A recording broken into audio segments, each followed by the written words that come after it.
Abdullah from Pakistan is 13 years of age, and he is, mashallah, a smart young man.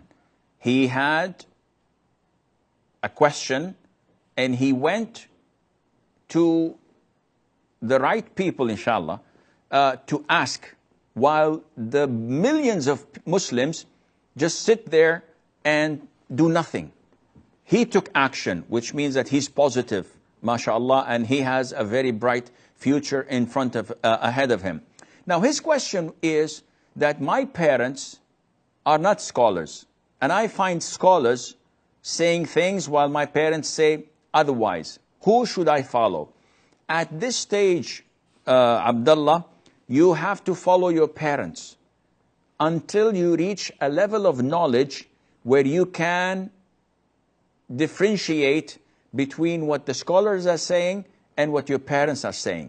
So now they tell you have to do this, and the scholars say, no, you must not do that. And you do not know where either party is coming from the Quran or Sunnah. You don't have evidence.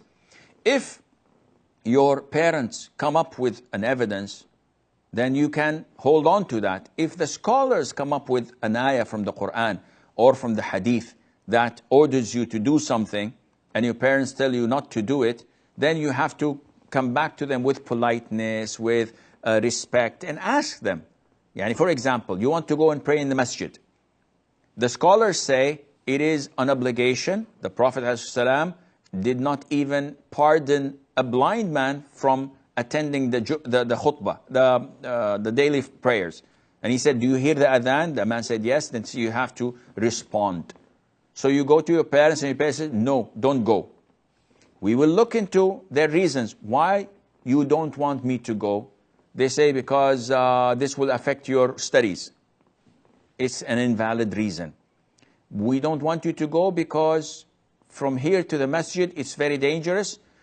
So-and-so, and our neighbor so-and-so, and our relative so-and-so were kidnapped. And then the ransom was sought after until they paid the ransom and they got their child back. And this is happening.